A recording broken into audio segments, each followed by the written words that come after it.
Well, I think Khan Saab should have apologized at the first instance. We saw that he was modulating his responses with each reply that he submitted to the court.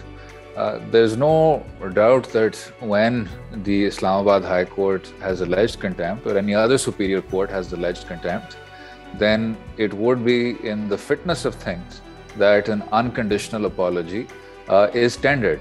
To say that an apology amounts to an admission is to sort of get away from the jurisprudence we've seen develop pertaining to the contempt of court law. And a lot of this has been clarified in the recent judgment by Justice Babar Sattar Sahab, in which he distinguished between judicial contempt and criminal contempt. Our courts are moving away from criticism of the judiciary or criticism for criticism's sake to be construed as contempt. At the same time, they are taking very seriously any attempt to obstruct the course of justice. And we've seen that the Islamabad High Court framed Mr. Khan's statement about the district court judge in the same manner. So, tendering an apology is the best thing that Mr. Khan should have done and is doing now.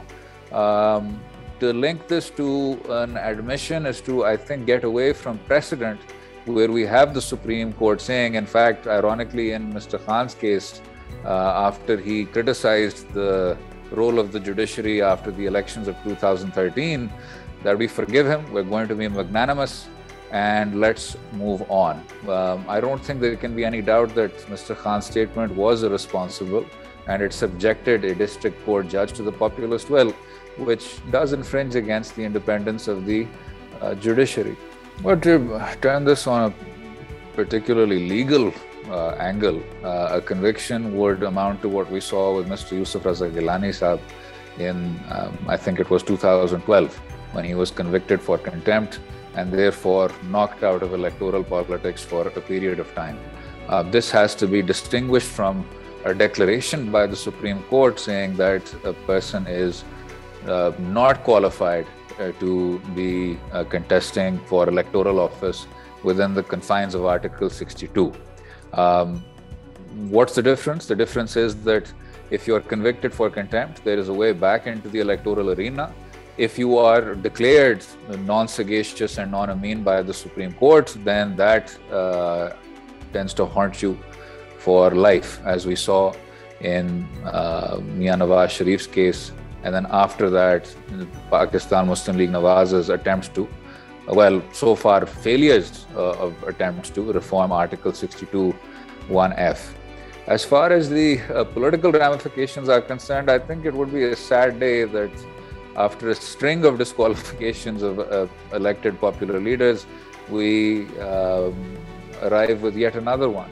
I think the court has been very responsible in framing the discussion around contempt, and we've seen this as a constant series of judgments from the 1970s onwards. There is a judgment by Justice Hamood Rahman, Zuhur Elahi versus Zulfikar Ali Bhutto, in which Mr. Bhutto made controversial remarks about the Supreme Court and their handling of the National Awami Party dissolution case. And Justice Hamood Rahman remarked that our contempt of court power is rather limited.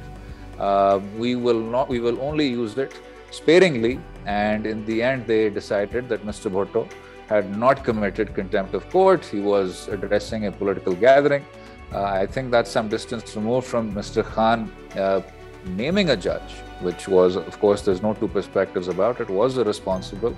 After an apology, I feel that we should perhaps move away from the most adverse outcome possible, but because the case is sub judice, I don't think we should be talking about jurisprudential outcomes. One thing I would like to add is that the precedents that are being put forward with regards to the Imran Khan contempt case do need to be distinguished. We saw in the Nihal Hashmi judgment that Senator Hashmi made a fairly clear threat with regards to the judges and the judges' children. The sentence he used was कि हम आपके लिए आपके बच्चों के लिए ज़मीन तंग कर देंगे. So that was a blatant attempt at threatening the judges, and he was convicted as a result. Another of his PMLN comrades referred to the judiciary as PCO idols and said that they should be removed from the superior courts. So these statements were in fact, very plainly contumacious. Apologies were tendered. In this instance, we need to see that what Mr. Khan said was incredibly irresponsible.